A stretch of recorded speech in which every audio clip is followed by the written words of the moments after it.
Bonjour et bienvenue aux abeilles de Fred. J'espère que vous allez tous et toutes bien. Vous devez vous demander où on est. N'ayez pas peur, on n'est pas perdu. On va aller voir les ruches qui ont été posées dans les vergers d'abricotiers.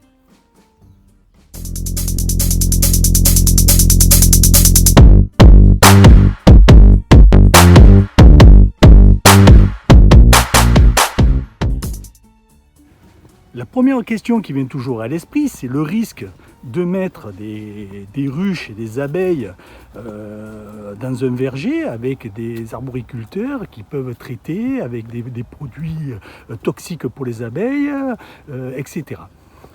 C'est vrai, il y en a de moins en moins, mais il en reste. Et là, aujourd'hui, où je suis, c'est un arboriculteur que je connais, qui prend soin de ses abricotiers et qui est sur une agriculture modérée. Donc, ça fait bien longtemps qu'il n'utilise pas des produits qui détruisent la nature et qui détruisent surtout les pollinisateurs, alors que lui, il en a vraiment, vraiment besoin. Donc, je ne prends aucun risque en amenant mes ruches d'abeilles dans ce verger. Donc, en passant dans son verger, parce que je fais le tour complet. Hein. Donc on peut voir qu'il a l'arrosage qui est intégré, d'accord, parce qu'aujourd'hui ils sont obligés d'arroser les arbres avec le réchauffement climatique et autres. Les arbres souffrent trop de la sécheresse et ils les arrosent pour pas qu'ils meurent, hein, tout simplement.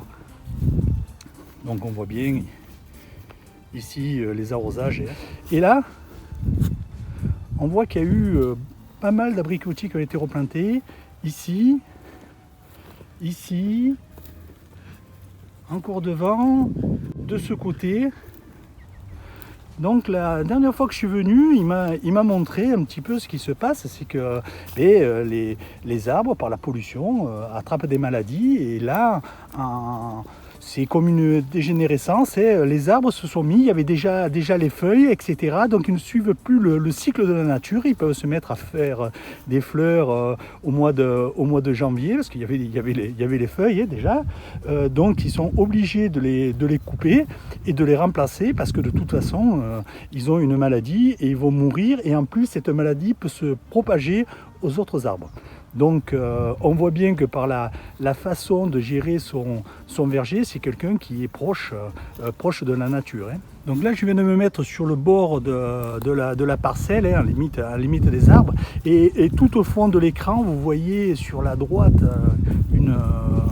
on voit où les ruches sont posées. Donc vous voyez, et je suis loin. Ici, c'est la fin du verger qui est tout au bout, hein, ici, ça c'est la fin du verger.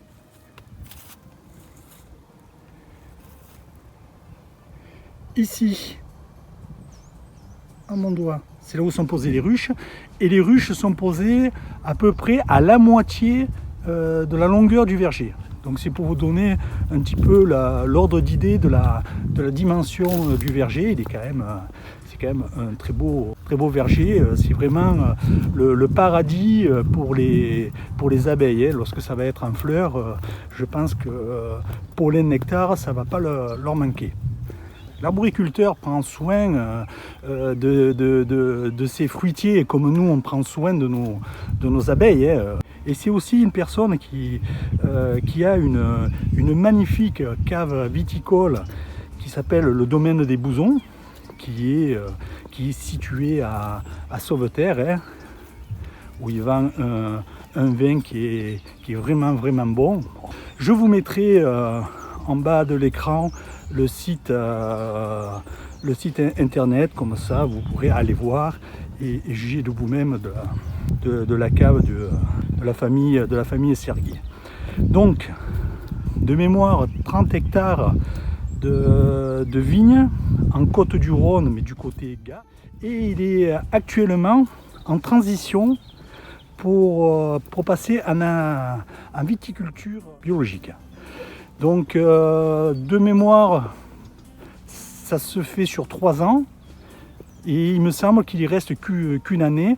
Donc aujourd'hui le vin qui vend, il est pas encore certifié bio, mais il est tout court. Lors d'une discussion avec Nicolas, avec le fils, qui travaillait bien sûr avec ses parents dans la propriété, que dans le vignoble, avec la certification bio, entre les rangs de vignes, suivant les périodes, ils plantent des fleurs, des herbes qui vont alimenter la vigne en minéraux, en azote, etc. au lieu de mettre des engrais. Donc c'est vraiment la base du bio. Et donc on trouve sur une longue période beaucoup de fleurs maintenant dans ces vignobles.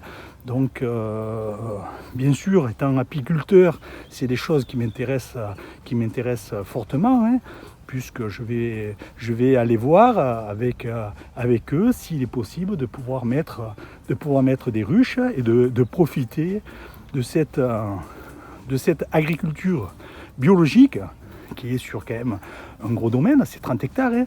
Donc il y a de quoi faire, et que mes abeilles puissent en profiter. Donc histoire à suivre. Voilà l'emplacement qu'on a choisi pour les ruches, et se trouve à peu près à la moitié du verger sur sa longueur. Donc on a des arbres d'un côté, on a des arbres bien sûr de l'autre côté, puisque c'est sur la moitié.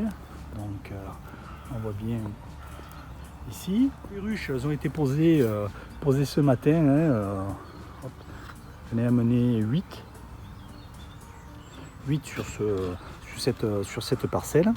Donc on voit que le sauropère, là, le tourne devant les ruches, elles font des vols de repérage. Bon, il n'y a pas d'agressivité, ça sort un petit peu partout, donc je ne vois pas de soucis particuliers pour l'instant.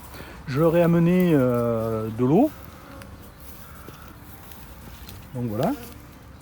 Donc dans un seau, je mets tout simplement un morceau de bois que j'ai un petit peu usiné. Comme ça, il se remplit d'eau. Il y a de l'eau dans les gorges, comme ça, elle se pose comme celle-ci. Je ne vais pas l'embêter, qui est en train de boire. Et j'ai mis ceci sur les bords. Comme ça, si jamais elle tombe dans l'eau, elles peuvent se récupérer et remonter. D'accord ? D'ailleurs, il y en a une qui est ici, qui s'amuse là, qui est sur un morceau, une brindille de bois. Donc voilà, et j'ai aussi de l'eau dans un bidon pour pouvoir faire des réajouts quand j'en ai besoin. Donc de l'eau, il y en a, de l'eau, il y en a, il y en a. Et il y a un petit cours d'eau là qui est à peu près à 800-900 mètres. Mais c'est dommage de les amener dans un verger où elles sont juste à côté pour butiner et de leur faire 900 mètres pour aller boire. Donc j'ai préféré leur amener de l'eau. Mais si jamais ça manque, je sais qu'elles peuvent aller en chercher et se débrouiller toutes seules. Donc là, je voyais des vols d'abeilles qui étaient en dessus de ma tête parce qu'elles agrandissent leur rond. Et là, j'en vois déjà qui partent. Donc elles ont trouvé quelque chose à butiner. Pollen ou nectar, je ne sais pas ce que c'est, mais là je les vois partir dans cette direction là.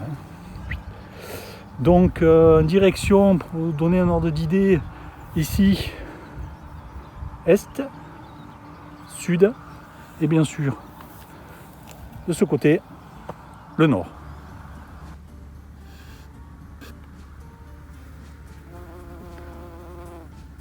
On peut voir un bourdon qui est en train de butiner.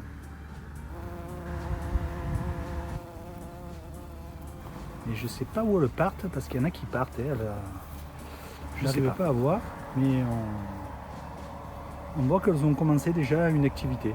Il y avait des mimosas en fleurs, mais bon, les mimosas, je pense que c'est déjà fini. Donc je ne sais pas sur quoi, qu'est-ce qu'elles ont trouvé.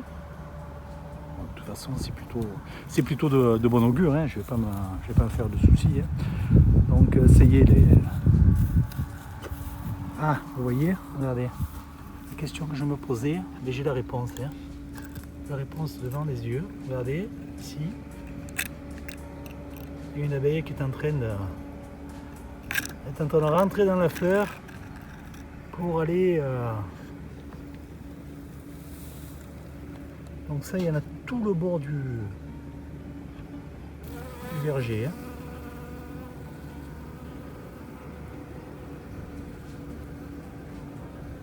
Bon, et voilà. Allez, je vais les laisser tranquilles.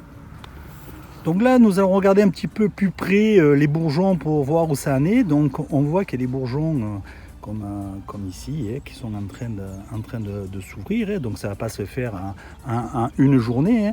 Mais on voit qu'on se rapproche quand même de la floraison. Et je pense qu'avec les températures et le beau temps qui s'annoncent à partir de demain et au moins jusqu'à fin de semaine, la floraison ne va pas tarder. Donc après, on n'est pas une semaine près. Hein. Je veux dire, c'est pas quelque chose qui va me traumatiser. Hein. Je pense que ça mettra plus l'arboriculteur s'il y a du retard que moi. Hein. Ça y est, nous arrivons à la fin de l'épisode. J'espère qu'il vous a plu. Je vous souhaite une très bonne semaine et surtout, portez-vous bien. À la semaine prochaine les apis.